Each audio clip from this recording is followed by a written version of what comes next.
Good morning champion, this professor Ashwin from government college of technology. இப்போ carpenter வந்து ஒரு some சொல்கிறாங்க. இது எஸ்ஓஎம்ல காம்ப்ளெக்ஸஸில் ஒரு அப்ளிகேஷன் ஓரியன்ட் கொஸ்டின், ரொம்ப ரொம்ப முக்கியமானது. ஸ்ட்ரென்த் ஆஃப் மெட்டீரியலோட ஜூஸ் அப்படி சொல்லலாம். அந்த காம்ப்ளெக்ஸஸோட ஒரு புரிதலே இங்கே இருக்குது. எனக்கு கேட்குறாங்க, carpenter glues a pair of cylinder wooden logs tie bonding the end of faces at an angle of theta 30 degree as shown in the figure.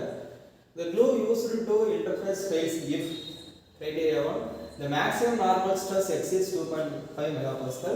Criteria 2, the maximum shear stress exceeds 1.5 megapascal. So 2.5 தாண்டினா fail ஆகிடும், 1.5 தாண்டினா fail ஆகிடும். Maximum shear stress வந்து 1.5 தாண்டினா fail ஆகிடும். இது வந்து maximum stress 2.5 தாண்டா. எது ட்ரூ ஆர் ஃபால்ஸ் கண்டுபிடிக்கணும்.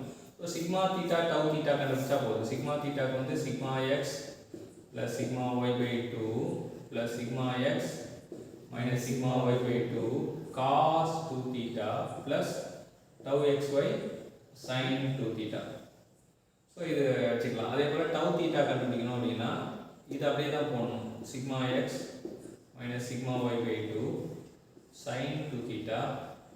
இங்கே சிம்பிள் மட்டும் மாறிடும். Minus tau X Y cos 2 theta. இது ரெண்டுத்துக்கும் கண்டுபிடிச்சா போதும். இல்லை சிக்மா ஒய் வந்து 0, சிக்மா ஒய் 0 அப்படின்னா சிக்மா எக்ஸ் வந்து 4, இது 4, சிக்மா எக்ஸ் 4, சிக்மா ஒய் வந்து 0. அப்போ தீட்டா வந்து 30 டிகிரி. டவு எக்ஸ் ஒய் வந்து நமக்கு இது பண்ணல, டவு எக்ஸ் ஒய் வந்து நமக்கு சொல்லலை. ஸோ இப்போ பார்த்தீங்கன்னா எப்படி இது பண்ணுறது அப்படின்னு பார்த்தீங்கன்னா சைன் 2 தீட்டா வந்து சைன் 2 தீட்டா வந்து 230 60 டிகிரி அப்படின்னு இது பண்ணிடலாம். இப்போ நமக்கு டவு தீட்டா கண்டுபிடிக்கிறதுக்கு பார்த்தீங்கன்னா இங்கே டவு எக்ஸ் ஒய்யும் வந்து நமக்கு கொடுக்கல. ஏன்னா வந்து இந்த பிளேனில் வந்து எந்த ஷியர் ஸ்ட்ரெஸ்ஸும் இல்லை அப்படின்றப்போ அதுவும் கொடுக்கல. இப்போ இந்த டேம் ஃபுல்லாகவே காலி ஆகிடும். ஸோ நமக்கு என்ன இருக்குன்னா இங்கே 4/2, இங்கே சிக்மா எக்ஸ் பை 2 மட்டும் இருக்குது. இங்கே sigma X by 2 cos 2 theta இருக்குது, காஸ் 60 இருக்குது. காஸ் 60 எடுத்தால் நமக்கு காஸ் 60க்கு மதிப்பு வந்து 1/2ன்னு வச்சுக்கலாம். காஸ் 60க்கு 1/2. ஸோ இது 4/2 வந்து 2 வரும். இங்கே 4/2 வந்து 2 வரும். காஸ் 60க்கு வரும்னா இப்போ 2 கூட்டல் 1 3. 2.5 தாண்டினா ஃபெயில் அப்படின்றாங்க. ஸோ 3 ஆகிடுச்சு, ஃபெயில் ஆகிடும். ஃபஸ்ட்டு வந்து ஃபெயில் ஆகிடுச்சு அப்படின்றது தெரிஞ்சுக்கலாம். ஃபஸ்ட்டுக்கு 3 ஃபெயில் அப்படின்னு தெரிஞ்சுக்கலாம். ஸோ இங்கே பார்த்தீங்கன்னா இது 2/2 இங்கே வந்து சைன் 2 இது சைன் 60க்கு வந்து √3/2. அப்போ 230 சார் 60, சைன் 60க்கு √3/2.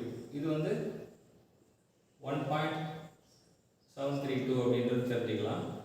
1.732 அப்படின்றது தெரிஞ்சுக்கலாம். இங்கே 2 கிடையாது, 4னா 4/2, 4 அப்போ 1.732 தான் ஆன்சர். ஸோ இங்கே 1.5 விட அதிகமாகிடுச்சு. அப்போ இதுவும் ஃபெயில் ஆகிடும். ஸோ வந்து option C is the right answer. So நமக்கு இந்த ரெண்டே ஃபார்முலா தான். சிக்மா தீட்டாவும் டவு தீட்டாவும் கண்டுபிடிக்கிறோம். கண்டுபிடிச்சிட்டு அதோட மதிப்பு 2.5 விட அதிகமானால ஃபெயிலு, இது 1.5 விட அதிகமானாலும் ஃபெயில். ரெண்டுமே ட்ரூ, ஃபெயில் ஆகும் பிகாஸ் ஆஃப் போத் கிரைட்டீரியன் அப்படின்னு சொல்லிட்டு சொல்கிறாங்க. இது சூப்பரான sum, application orient sum. So application ஓரியன்டான சம் வந்து நம்ம பார்க்கும்போது நம்ம சப்ஜெக்டோட ஜூஸ் வந்து புரியும். அத்தனையும் கற்றுக் கொடுத்த தம்பி ஸ்ரீஜனுக்கு தேங்க்யூ ஸோ மச்.